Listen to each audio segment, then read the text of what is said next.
Veja no Parlamento Brasil. Como prevenir a violência contra a mulher? Reconhecer um relacionamento abusivo. Como a violência de gênero se manifesta no ambiente político. Não é mimimi, não é frescura, não é nada disso. E exposição em São Paulo mostra a obra de Tomi Otaki, mulher estrangeira que começou uma carreira de sucesso aos 40 anos de idade. Iniciativas que mudam a vida dos brasileiros passam pelos parlamentos. E o programa Parlamento Brasil, junto com as TVs legislativas, conta para você os assuntos que mobilizam as casas de leis do país.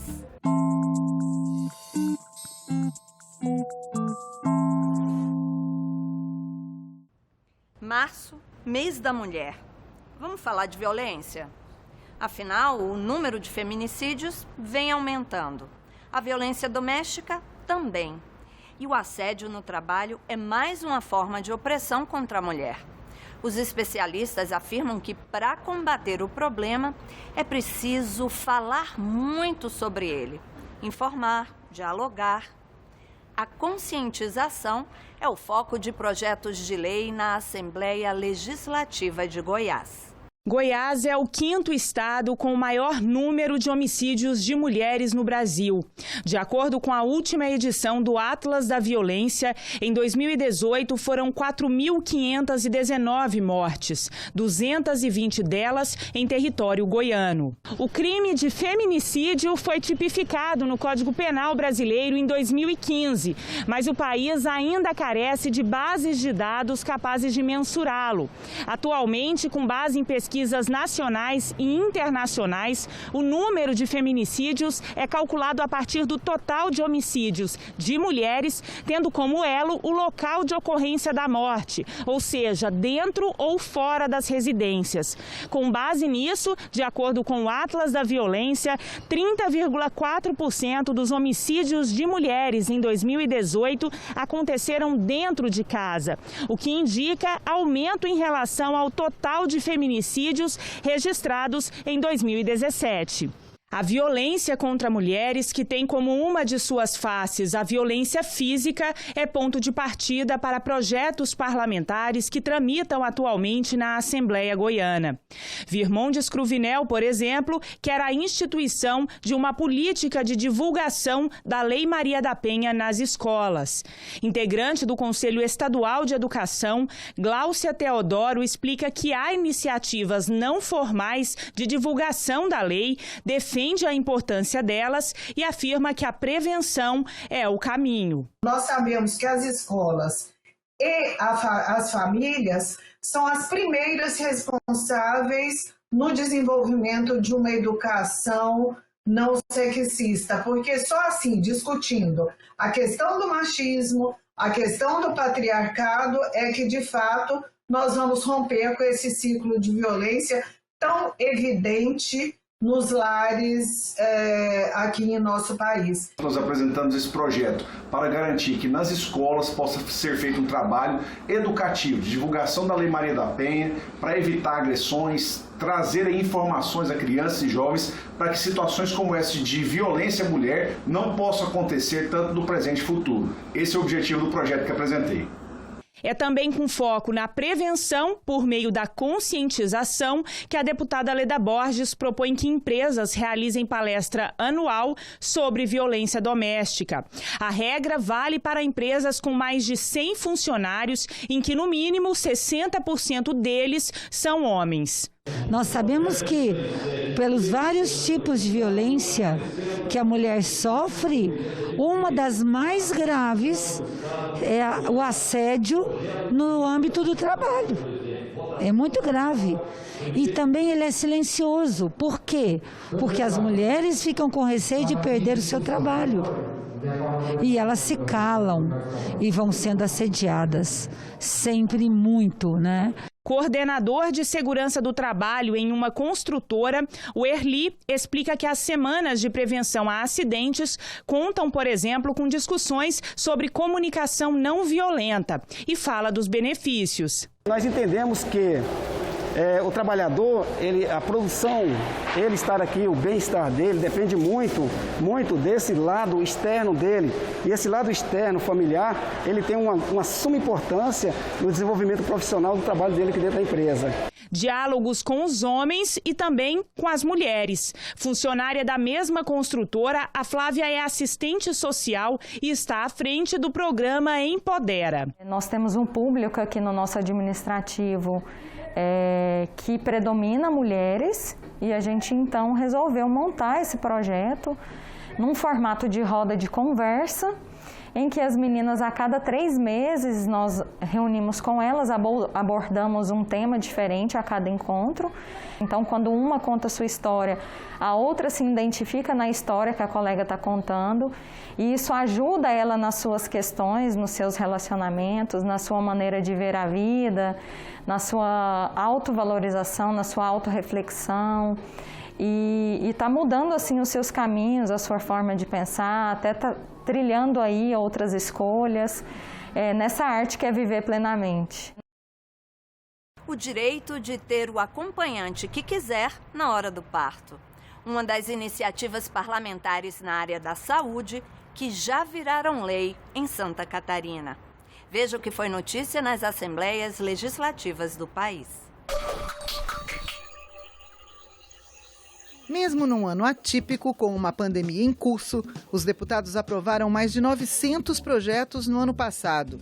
Muitos já foram sancionados pelo governador e se transformaram em leis em 2021. Na área da saúde, uma das leis de autoria do deputado Coronel Mocelin trata do direito à visita virtual, através de smartphones ou tablets, para pacientes internados por conta do novo coronavírus. O objetivo é humanizar o atendimento e amenizar o sofrimento de quem sofre isolado, principalmente os idosos. As gestantes têm direito à presença de qualquer acompanhante durante o trabalho de parto nas maternidades do estado. A medida foi possível a partir de alteração proposta pelo então deputado Paulo Essel à lei que dispõe sobre a cartilha dos direitos dos pacientes em Santa Catarina.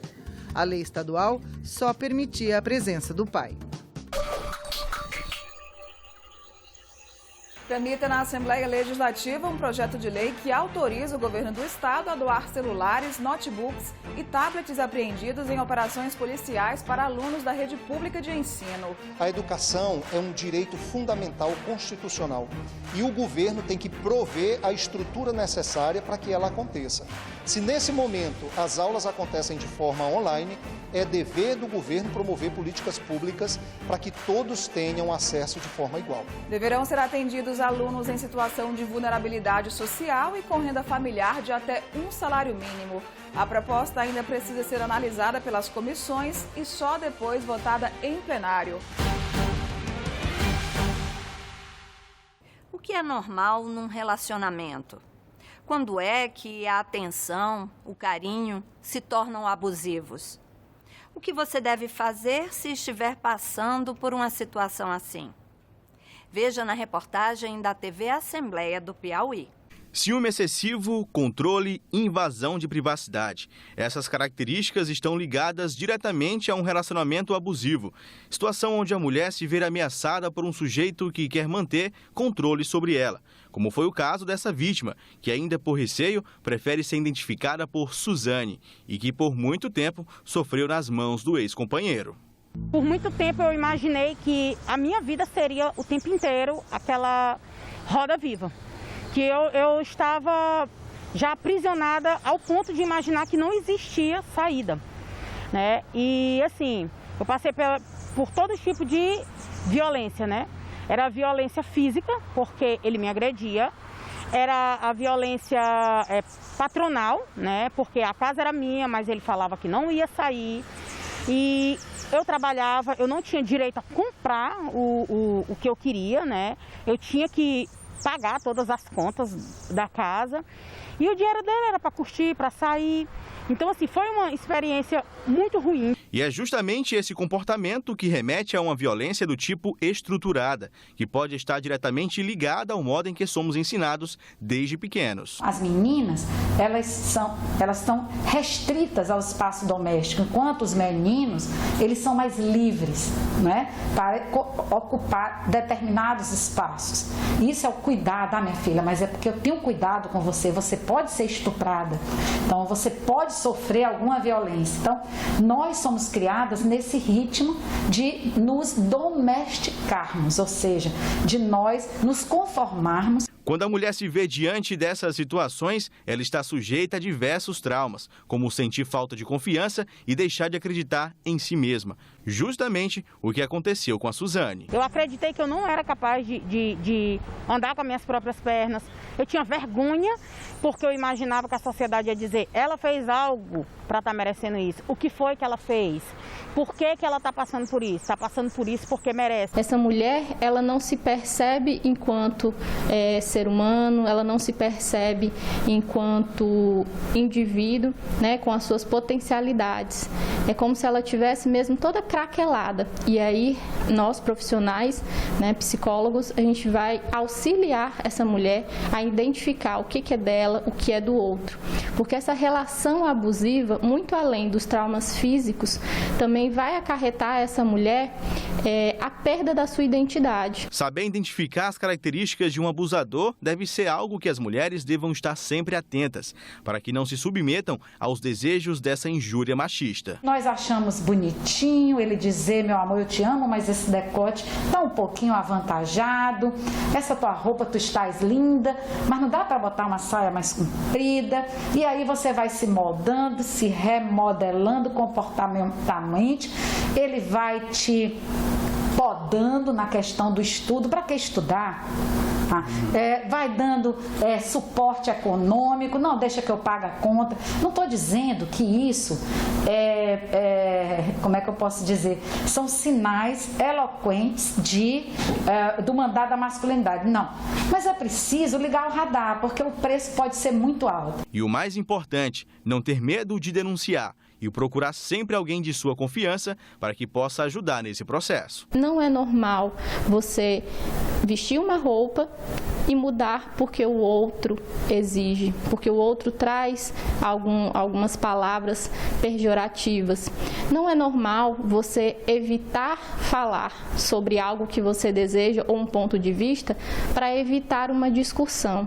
As relações abusivas, elas vão acontecendo de formas sutis e sim, podem dar origem a uma agressão física.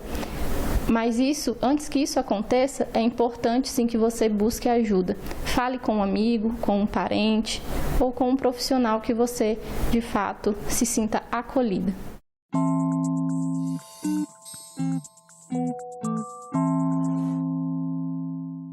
A discriminação contra a mulher acontece nos lugares onde menos se espera. No parlamento, por exemplo. A matéria que você vai ver agora faz parte do programa Representativas da TV Câmara. Nesse episódio, deputadas falam da violência de gênero na política.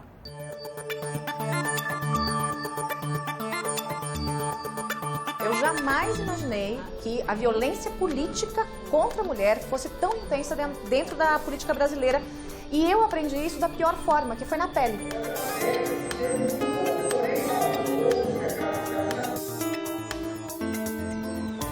Não ter mulher em espaço de poder não é problema das mulheres, é problema da democracia. E, aliás, o Brasil precisa reconhecer que a violência política dá nome a esta violência que afasta as mulheres dos espaços de poder. Se você pega o período pré-eleitoral, você percebe que os partidos políticos são o espaço mais inóspito onde as mulheres podem estar. Os partidos são feitos por homens e para homens, e há uma resistência masculina à presença da mulher ali.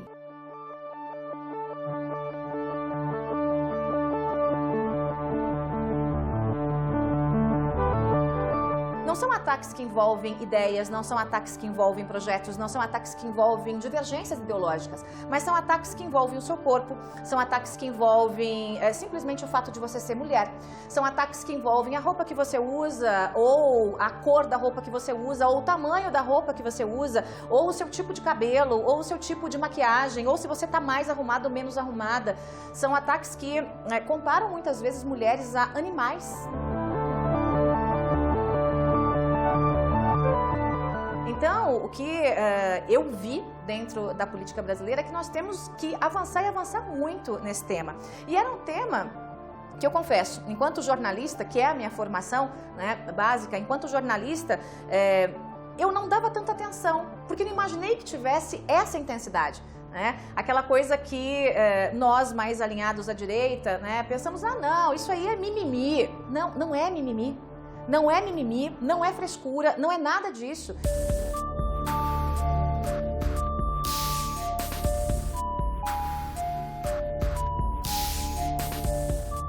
Para você ter uma ideia, a gente passou agora recentemente pelas eleições municipais e foi feito um levantamento das pessoas mais atacadas em todo o país, entre homens e mulheres. Eu estava no topo do ranking nas redes, na sequência, Manuela Dávila. Veja, nós estamos em extremos opostos em relação à ideologia. Né? Eu, uma mulher assumidamente de direita, ela, uma mulher assumidamente de esquerda. Né? Então, e as duas ali, junto com a Benedita da Silva, no topo, as três, aliás, das mais atacadas em todo o país. Então, isso é uma coisa que não se justifica. Não há justificativa. Olha, a mulher, quando ela se insere no espaço público, ela tem que enfrentar uma série de dificuldades. Primeiro, porque ela nunca vai estar adequada, aquele espaço não é dela. Se ela é mais firme, ela é histérica, ela é agressiva. Se ela é mais sutil, mais suave, ela é boba, ela não dá conta.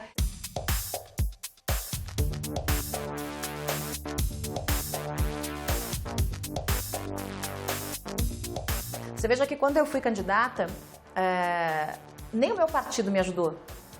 Eu não fui candidata porque o partido foi atrás de mim. Não, eu tive um convite de uma das pessoas do partido e eu toquei a minha candidatura sozinha, na raça. Não sabia direito nem para onde ir, mas conhecia os meios políticos porque sou jornalista dessa área. Mas e quem não é? E quem não conhece os meios políticos?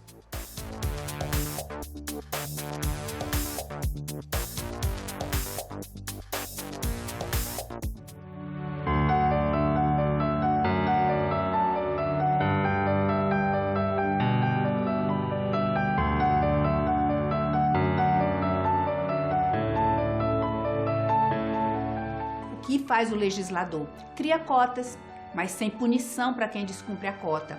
Cria financiamento público, mas sem destinar parte para as mulheres. Cria espaços de tempo de antena, mas não diz qual é o espaço das mulheres.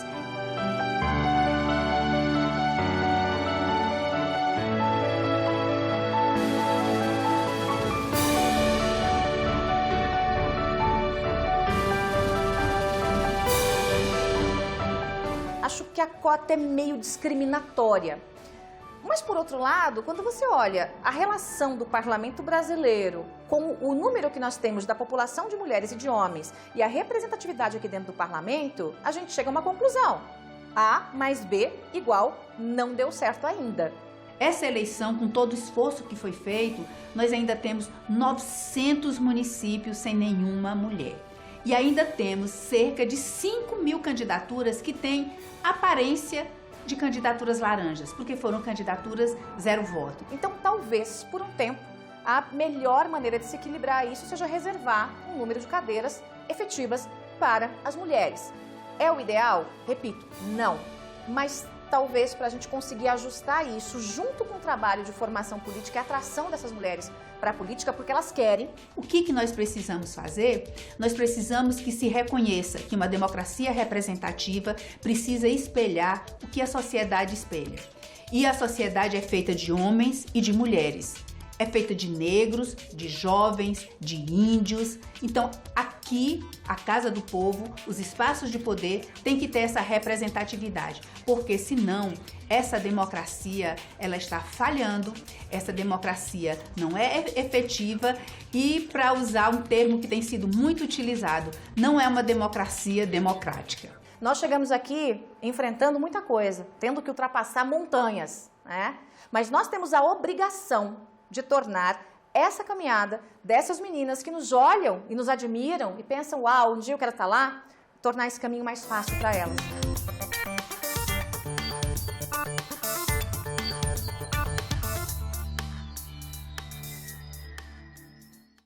A maioria dos brasileiros quer que a vacina contra o coronavírus seja obrigatória, mas o percentual de quem acha que ela deve ser opcional também é alto. É o que mostra uma pesquisa realizada pelo Data Senado. Senadores argumentam contra e a favor da obrigatoriedade. Em pesquisa realizada pelo Data Senado no final de 2020, 57% das pessoas entrevistadas acreditam que tomar a vacina contra a Covid-19, desde que ela seja segura e eficaz, deve ser obrigatória, enquanto para 42% a vacina deve ser opcional. O alto índice de brasileiros que defendem que a vacina deve ser opcional chama a atenção. O Dr. Emerson Luz explica a importância de se tomar a vacina. Não vacinar-se contra a Covid-19 significa continuar participando da cadeia de disseminação do novo coronavírus. É possível pegar o vírus e passar para outras pessoas e ficar doente. Sabemos que o vírus pode ter um comportamento incerto. Ele pode ter uma forma grave, mesmo em pessoas abaixo de 60 anos ou sem comorbidades. A vacina protege não somente em pegar a Covid-19, mas também em apresentar as formas graves da doença. Senadores comentaram a importância da vacina. A vacinação é um ato de preservação da saúde coletiva, da saúde pública. Nesse sentido, quanto maior o número de pessoas que se vacinarem, mais segurança nós teremos para a população como um todo. Isso não significa que a vacina deva ser obrigatória.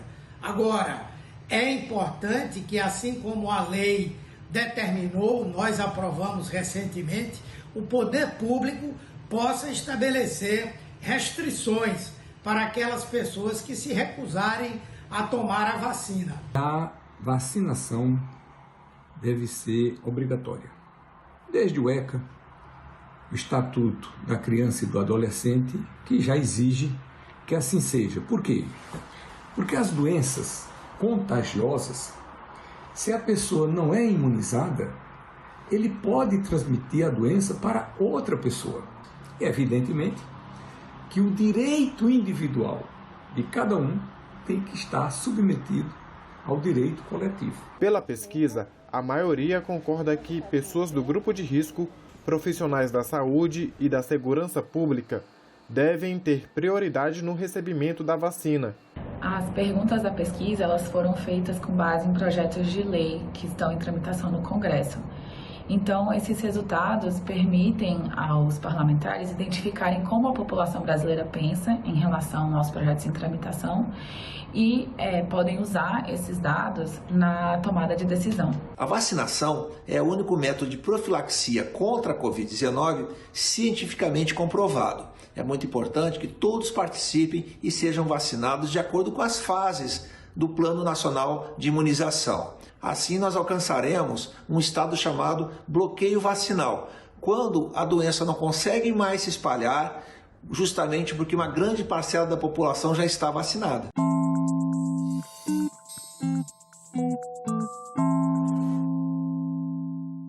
E nossa vitrine essa semana é sobre uma mulher estrangeira que começou uma carreira de sucesso aos 40 anos de idade. Essa trajetória rara é da artista plástica japonesa, naturalizada brasileira, Tomi Otaki. Ela viveu 101 anos até 2015. O instituto, que leva o nome dela em São Paulo, apresenta a exposição A Cor do Invisível.